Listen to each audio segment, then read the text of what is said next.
Thank you so much for coming out this afternoon. Before we get started, I just want to keep the family of Curtis Jackson in our prayers, a young 13-year-old teenager who was shot last evening.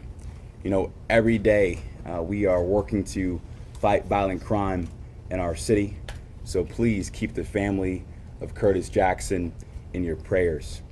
Today we wanted just to highlight the progress the city has been making to curb violent crime all across the city.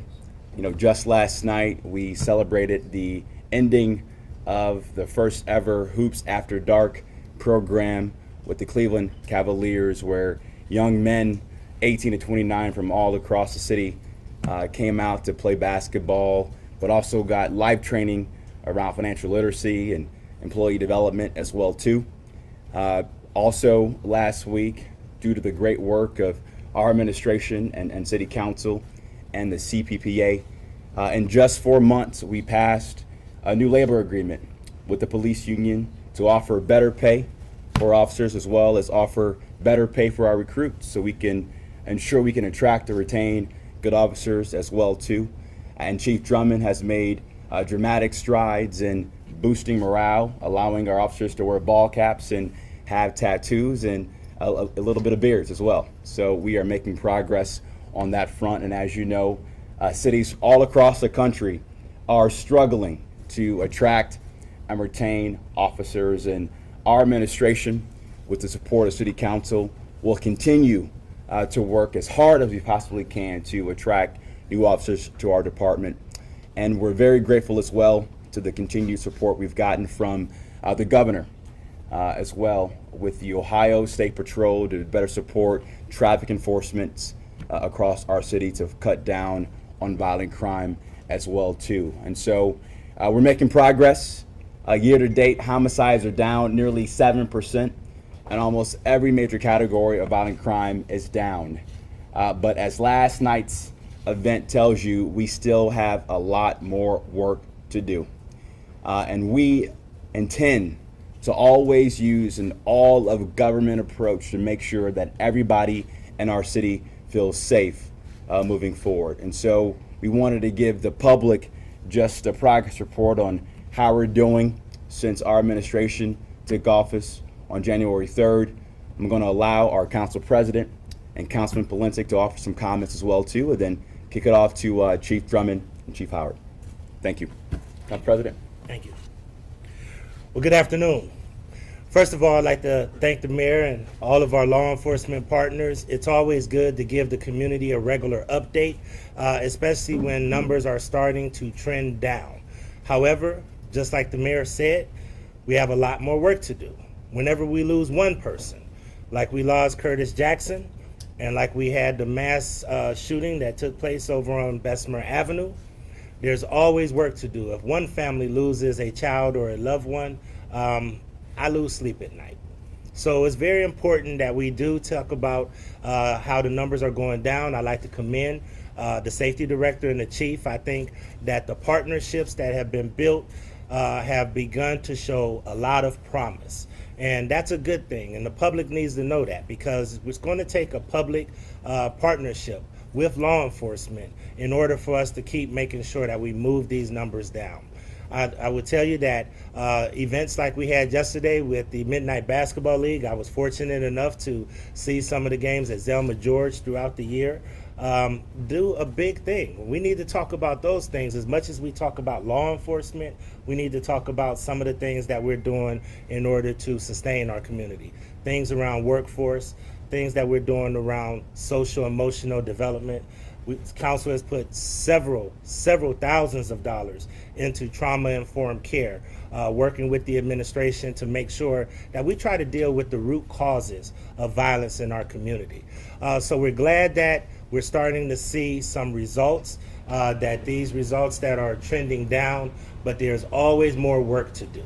One bad weekend, one bad month, or one bad situation like the mayor just mentioned yesterday with Curtis Jackson can really turn this right back in the wrong direction. So this is a plea to the public and to the community to continue the good work to make Cleveland the best that we can be. And it's my privilege and honor to bring up the Chair of Public Safety, Mike Polensek, to give us some comments. Thank you, Mr. President, Mr. Mayor, Chief, Safety Director. I too want to commend the Cleveland Police Department for the work that they've done. As the mayor indicated, we still have a long way to go. The greatest deterrent to crime in our neighborhoods, besides an active and visible police department, is an engaged citizenry. So as we've heard so often from our commanders in the 5th District, if you see something, say something. We need to really get that across to our citizens, become more engaged in our neighborhoods more than ever before. Working together, we can and will make a difference. Also, I'm impressed to hear that the administration will embark upon an aggressive marketing plan for the CPD for recruitment. I believe that's been a long time overdue, so I'm glad to hear that it's going to take place. And again, we on the Safety Committee, we're here to work with the administration, my colleagues in City Council. I think the Council President clearly has set the tone. We're here to work together to make our city the best it can be. We have major concerns, major issues in our neighborhoods. And again, by working together, we're going to be able to address those issues as best as we can. There's no doubt about it. We need more people within the division of CPD, and we collectively have got to work together to make that happen. Thank you. Good afternoon. I know we're here to talk about the mid-year report, and appreciate all the words that was given by the council president, Council Chair Polensek, and also Mayor Bibb. It's important to understand when we're talking about this mid-year report, it's just a mid-year report, that we just don't solely focus on the Cleveland Division of Police. You have numerous people to my right and to my left and so forth. To understand that it has to be a holistic approach to it, and that's what we're doing collectively to come to the root cause of what caused all this violence in our community. And again, this mid-year report, you see some numbers there. Some things are trending down. Some things, when you look at the statistics relative to our citations and arrests and so forth, those numbers are down a little bit. But overall, when you look at department crimes, it's just what everyone kind of holds us to, those numbers are trending down. But as stated by Council President Griffin, one bad day, one bad month, one bad weekend can change that. Over the weekend on Bessemer, we had several people shot in one incident. So things can change in one homicide, and so things can change rapidly. So again, I just want to put things in perspective. The mid-year report was completed and gathered, compiled by gathering data throughout the Division of Police, and was published in order to make the public aware of current statistics and crime trends. In addition, the report highlights the proactive efforts of the division itself. I want to thank the officers who were tasked with putting this report together. It was a lot of work, and I appreciate their efforts. The Division of Police uses a number of strategies to fight violent crime, including the implementation of technologies, partnering with outside agencies at the local, state, and federal levels, as well as continued engagement efforts within the community itself. The development and implementation of state-of-the-art real-time crime center, which is basically out of this facility, allows our investigators to receive critical information to solve crimes and have access to analysts and technology. Further development of the center was supported by a grant by the governor. As everyone's aware, we had a press conference in this room. Additionally, the division conducts violent reduction task force operations throughout the city, coupled with each of the 5 districts, and there are violent crime reduction teams in each of the 5 districts, and they handle specific crime-related incidents in their respective districts. So that's paying dividends as well. Those particular officers assigned to those task force, they're out during the peak hours for crime, and they respond in real time to those incidents, I think, which also helps us solve crimes a lot quicker, and also, I believe, has the tendency to push crime down. The division has partnered with law enforcement agencies, including the State Patrol, to conduct numerous enforcement efforts, such as Operations Wheels Down and Operation Stop, which yielded arrests, citations, gun confiscations, sorry about that, and we also were able to stop illegal driving and street riding in our neighborhoods. In further efforts to curb dangerous driving, the city is also piloting speed tables, and that's going to be implemented very shortly here. Efforts including daily park and walks with our officers. The park and walks are required in all 5 districts, where officers are required to get out their cars, park their car in a neighborhood, in a business district, get out and walk and talk and engage with our citizens and our community and so forth. And that gives them the opportunity to engage. Also problem solving, if, for example, and it doesn't always have to be about law enforcement. It could be something as simple as a street lights out. The officer will have the ability to obviously engage with that particular person, and then working with that person, reach out to whoever they need to hopefully resolve that particular issue with those people. We are constantly, division, we're constantly evaluating our deployment and our engagement strategies in order to provide the best possible service to our citizens. Thanks. And okay. So we also are joined with leadership from Public Health, EMS, as well as my Chief of Youth and Family Success, as well as Chief Howard, and will now take questions. Mayor, I have a question. Yes, Ed. How do you justify taking 2 and 3 police officers with you to out-of-town conferences for your personal protection at a time when citizens are waiting and waiting for police here in Cleveland due to short staffing? Well, due to security concerns, I'm not going to comment on my security detail, but I would tell you this. With the leadership of Chief Howard and Chief Drummond, we are doing everything we can to cut down on violent crime all across our city, and today's report shows the progress we're making on that front. But you can't just avoid the question. How do you explain that to taxpayers? At Other this- mayors we've checked with Yes. do not do the same thing. At this stage, I'm not going to comment on my security detail. Thank you, Ed. Why not? Next question, please. Yes.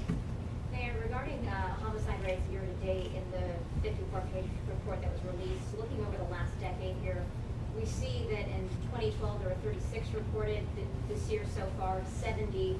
Seems like a good trajectory, but still we're talking about a downward trend that we're seeing, and we do see, of course, a wavering line through the years. Are we saying that this really is the start of a change in trajectory for the city? Because we've seen clearly that these numbers vary through years Yeah. every year. I would say it's a bit more complicated than that. It's hard to say whether or not there's a trend on homicides quite yet. But I will say this, due to Chief Drummond's leadership, and I want to have Chief comment on this point, I believe the department is doing a better job on what I call precision policing. More intelligence, more focus on hotspots, and getting more additional resources from the federal government and the state government as well too, to augment our capabilities inside CPD. That's why better investments in advancing our real-time crime center are important. That's why the investments we're going to make by leveraging the American Rescue Plan are critical as it relates to the shot spotter technology are important around gun intelligence as well too.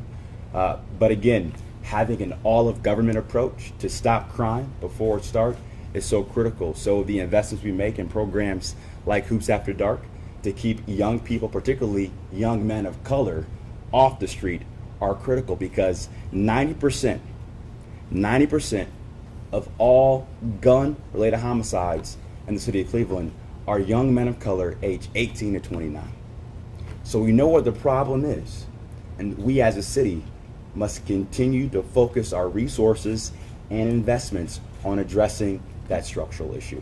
Chief Drummond, you want to comment on that too? Thanks, Mayor. That's a good question. Like I said, homicide numbers fluctuate. There's no question about it. In my 33 years, we've had some low years and some high years. But I think it's a combination of things. And again, as I stated before, I can't just say it's just what we're doing with the Cleveland Division of Police. Again, it's a holistic approach. It's getting programs and activities in place well before they reach us in the Cleveland Division of Police.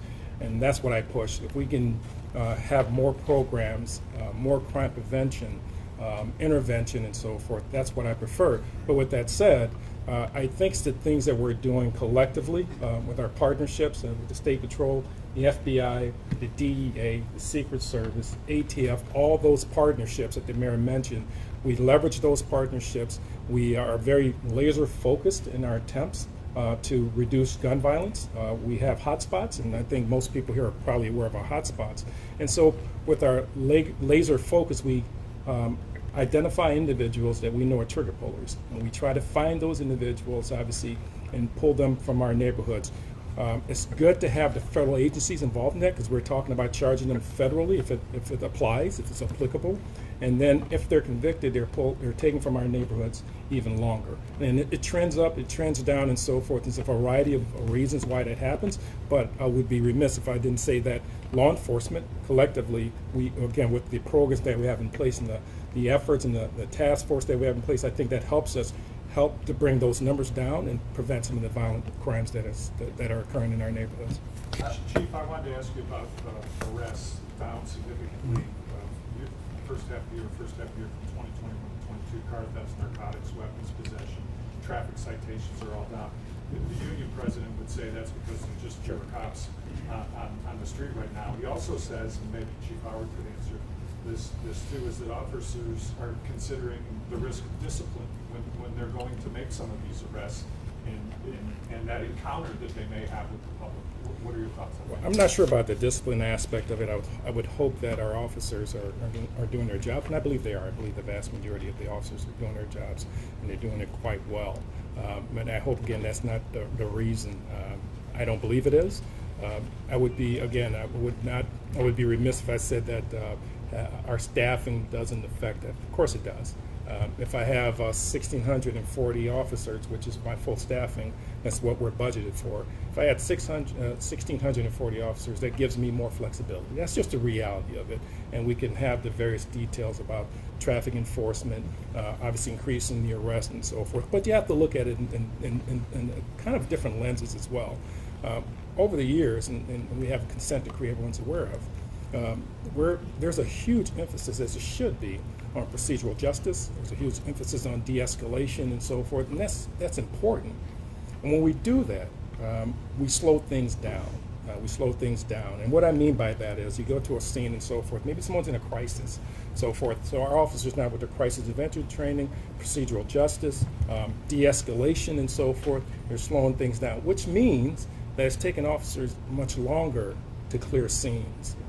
It's taking them much longer. And that for me, some people say, well, if they're there so long, they can't help in another situation. But it's so important that our officers take the time, provide the right community engagement to our citizens, give them the right services and so forth, so we don't have to get hands-on, so we don't have to use force and so forth. And if you look at our stats, maybe it's not in this report, our uses of force are going down steadily, which to me is important. It's important that to have the uses of force, and that's because of our training, our de-escalation training, procedural justice and so forth, giving our citizens a voice and so forth. So all that's important. So they may have some effect on our response times when they're taking a little bit longer. But to your point, having 1,640 officers certainly helps us to have more flexibility and hopefully increases those numbers and so forth. But it's also important, we can't arrest our way out of it. Yeah, we just can't. That's why we have all these other folks here with us. We just can't arrest our way out of it. And those people say, well, that's not what we want to hear, Chief. Arrest people. And there's some people that need to be arrested, no question about it. And we concentrate on those individuals. We'll take them out our neighborhoods and so forth. But if my officers are out there and engage in the traffic enforcement and so forth, they run across someone that made a mistake and so forth, I would prefer, because they have discretion, that they engage with that person and so forth. If they have the opportunity to warn them, warn them. That's a community engagement and so forth, because not everyone needs to be cited. Not everyone needs to be arrested. And again, maybe some people will push back against that, but yeah, you have someone out there killing someone, yeah, they need to go to jail. You have someone out there shooting people, yeah, they need to go to jail. Robbing people, yeah, they need to go to jail. And we're going to do that and so forth, but it has to be a balance. And I think that's what we're doing there. But yes, if I had more officers, I have more flexibility. But good question, Brian. I Comment on appreciate this one. There are many officers out there that do their jobs every day without being concerned with discipline. We have clear policies and procedures and guidelines, and rules that govern how officers are to do their jobs.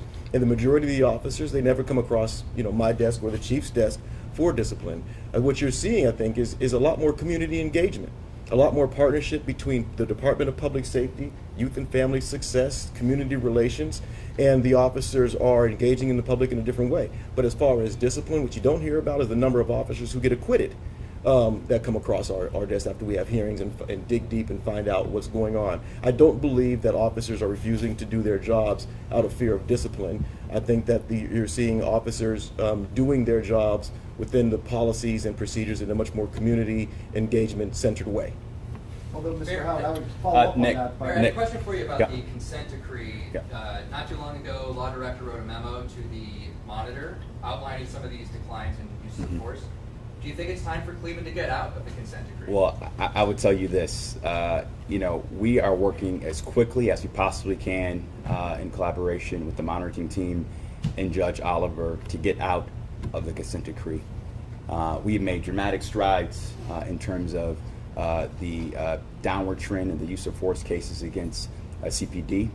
Internally, we're looking at having a dedicated team to speed up our process as an administration to be compliant with the consent decree, and the quickest we can get out of this decree, the better it'll be for the police department and the taxpayers, so we can kind of use that money to reinvest back in the community long term. Do you have a date when you think you might file the motion? I'm working as quickly as I possibly can to get out of it. Thank you, Nick. Yeah. Question for the police chief. Are you comfortable with the level of staffing, number of detectives within the homicide unit and some of the other specialty units? As stated before, and I appreciate the question, I would prefer to have full staffing everywhere.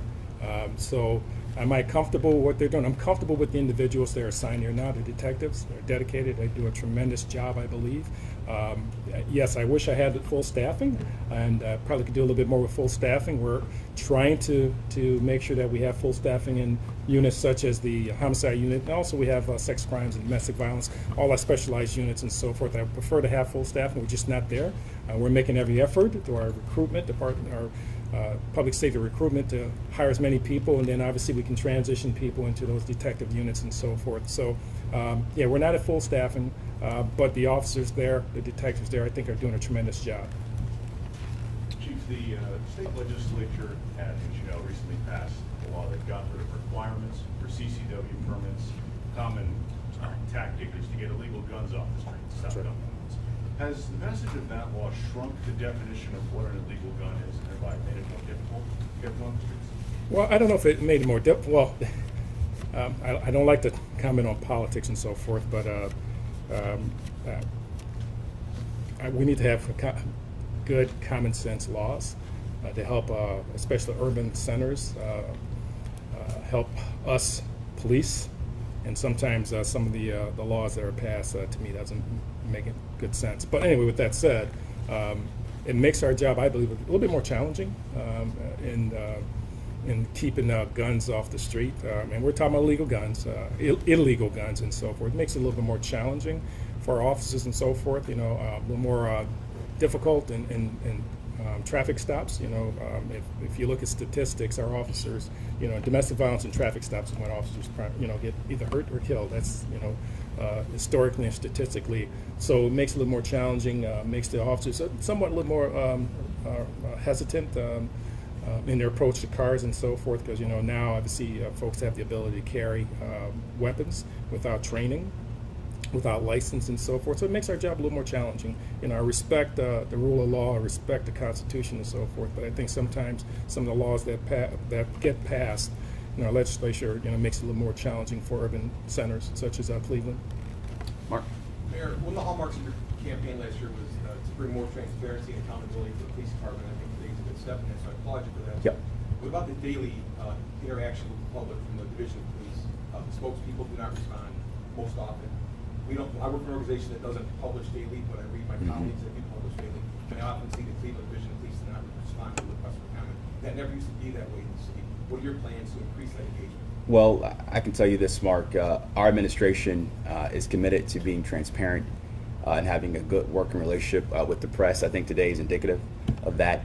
If you incur any hurdles, please let our team know. But I know that my Chief of Communications, Sarah Johnson, and Chief Howard and his communications team are committed to being transparent and having open dialogue, not just with the press, but with the public. That's why the work we've been doing to have Public Safety Week for the first time in city's history went a long way. Events like Mayor's Night Out Against Crime are critical to that, and we want to make sure we have continued conversations to keep the public updated on what we're doing to keep our community safe. Yep. So in the city's annual use of force report, there's always a table that includes the use of force violations. And speaking of transparency, I was wondering why all of those are anonymized and don't actually include incident or use of force report numbers. And if there's any plans to change that. Can you speak up a little bit? In the city's annual use of force report, in the department's annual use of force report, there's always a table that includes all of the use of force violations that's been adjudicated, but they're always anonymized and don't even have actual incident numbers or use of force report numbers, nor the nature of the allegation. I was wondering if you have any plans to change that and why that is. I don't, at this stage, I do not know the answer to that question. If you can give my Chief of Communications your contact information, we can follow up with you with my law director to give you the right detail around that. Thank you for bringing that to our I concern. have a follow-up question about the Ron? staffing. Maybe for Chief. Yep. Chief, the homicide rate, and you gave a very thoughtful answer to an earlier question, but this is not on any of your watch, but from 2011 to now, 10 years ago, the number of homicides in our city compared to now, it's a staggering difference. What's changed? That's a good question. I think it's a combination of things. A couple years ago, our homicide numbers were really high. As you can see, they're starting to trend down. Again, I think it's a combination of the efforts through the city and trying to make it a more holistic approach to just not rely on law enforcement. Again, if you just can't, and maybe go against being a police officer, so you can't rely strictly on law enforcement to stop just crime in general, and especially just crime in general. I think, again, it has to be a holistic approach in providing services for people, trauma-informed services and so forth, intervention, prevention, all those things are huge, I think. The Hoops After Dark, the safety fairs, and all this engagement that we have, and you have the recreation center, resource centers and so forth. We have individuals that are counselors and so forth, providing services for people. I think those are preventative and so forth. And hopefully some of those things are paying dividends with our numbers going down. It's not solely a law enforcement effort. We have our task forces out there. We have our crime reduction teams and so forth, but it's a holistic approach. Again, I think our efforts with our task forces, our violent crime reduction task forces, our partnerships, I think that helps because, again, we're so focused and laser focused in identifying individuals and creating the havoc. And what we've learned through research, analytics and so forth, and technology and just our intelligence and so forth, that a lot of our violence drivers, it's not like 300,000 people. It's a handful of people is what it is, and they're really driving the crime. So what we try to do is identify those people, their associates that are committing crime and so forth, and again, pull them out of our neighborhoods and so forth, obviously get the cases on them, put them through the court system, hopefully they're convicted, and we pull them for our neighborhood. So it's a combination of various things that I think is playing part in the numbers going down and trending down. But again, I said before, Council President Blaine Griffin said it, we can have one bad afternoon and things change rapidly. So again, we just can't rest on what's going on right now. We have we have a lot of work to do, and we're going to do it collectively. And that's the main thing about that. It's not just the Cleveland Division of Police. I have to stress that it's just not us. It's a collective effort all the way around, state, local, federal, our folks that you see here and so forth, just the partnerships. And again, so many other programs outside of the Division of Police, I think is really helping us. And I think that's also playing dividend in bringing those numbers down. So, and just briefly, some of what you're seeing is also a result of change, lack of opportunity to play in the economic field, lack of economic development, changes in mental health, the compromising of the social contract between people, and just following the law. Mix that with the perfect storm of a pandemic where people were kind of held, at home in quarantine, and also the reduction in across the country with staffing with police. What's important is how we come out on the other side of it, right?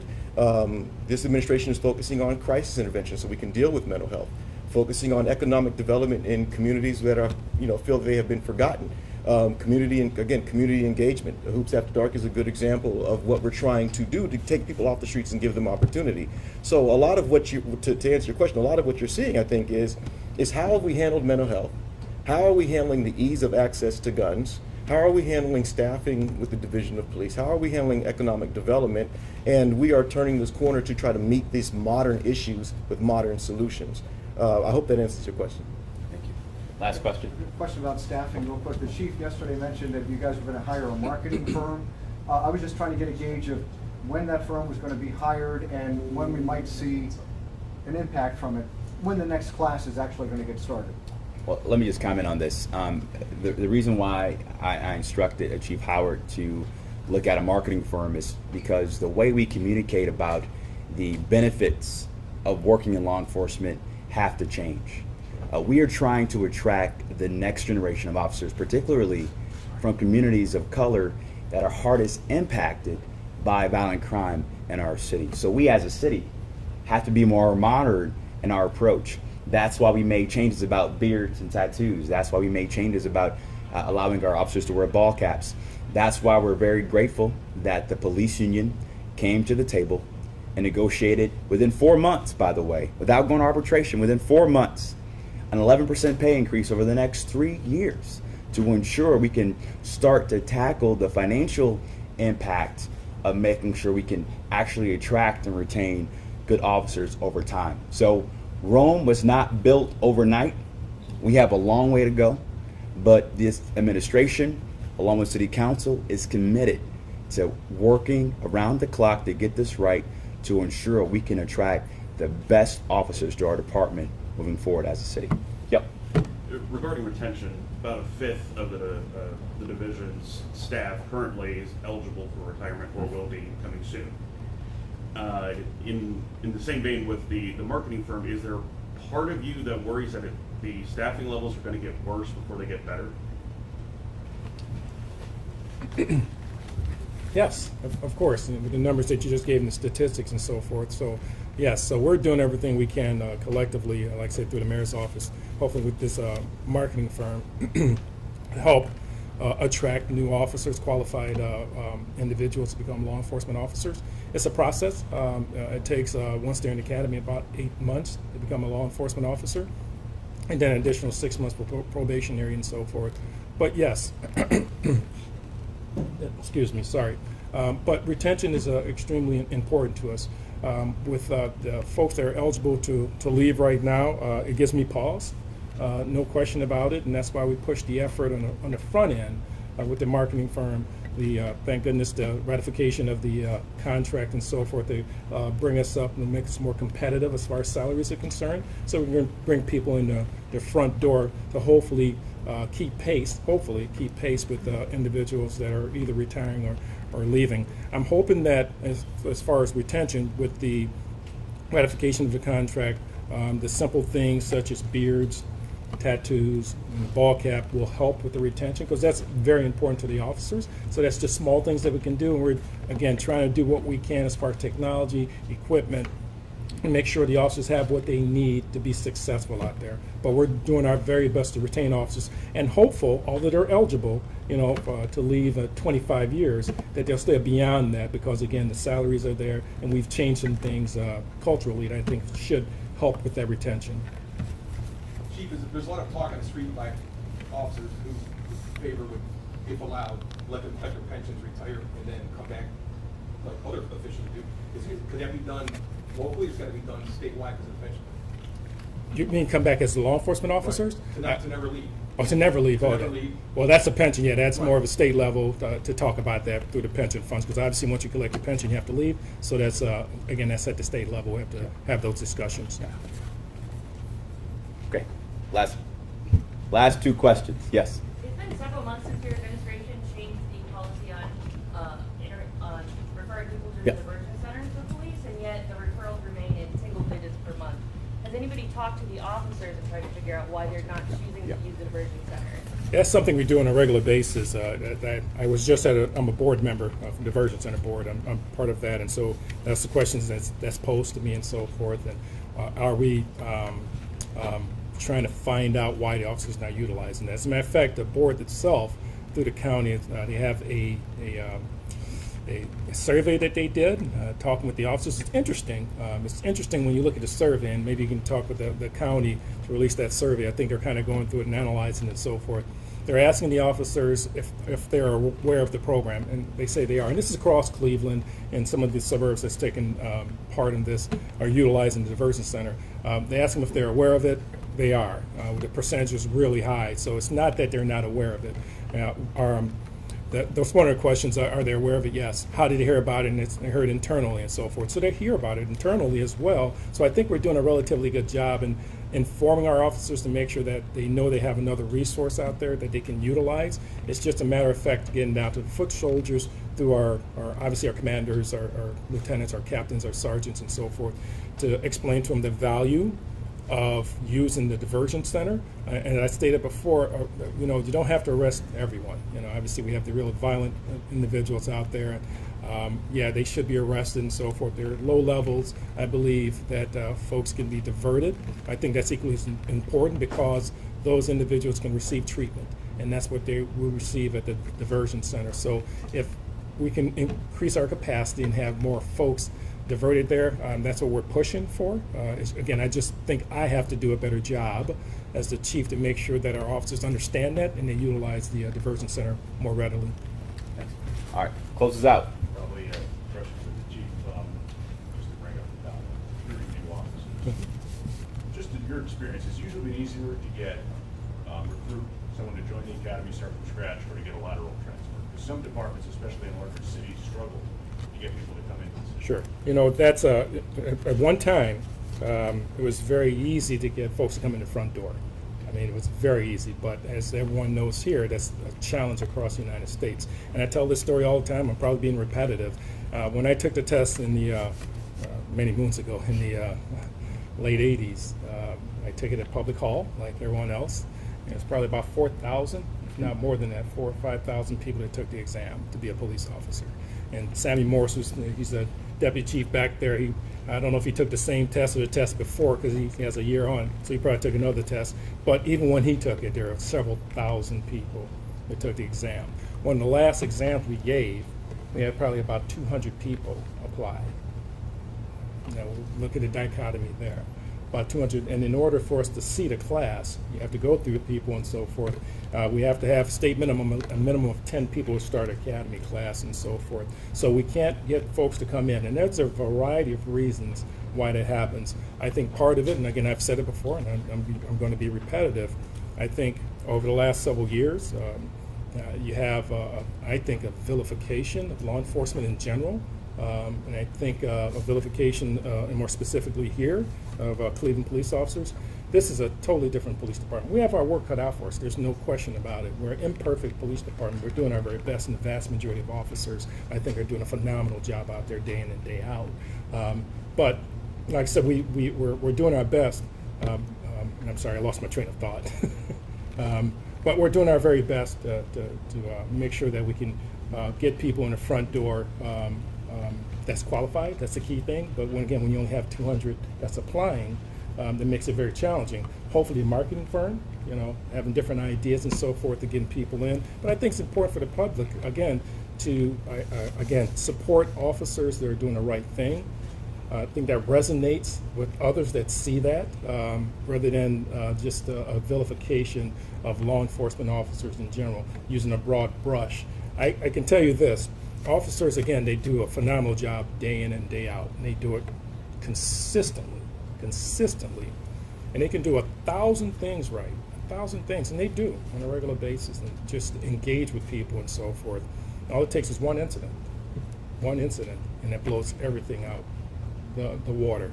So we have to make sure that that one incident, when it occurs, that we're transparent in what we're doing, and generally the one incident is a critical incident. Let's face it, that's what it is. So we want to make sure that we're transparent, that what we're doing in that critical incident is within the confines of the rules and regulations and so forth. And again, being transparent, I think, will help alleviate some of the fears that people have. So I think we have to stop vilifying law enforcement in general. I think that would help in bringing people in the front door. Chief Howard?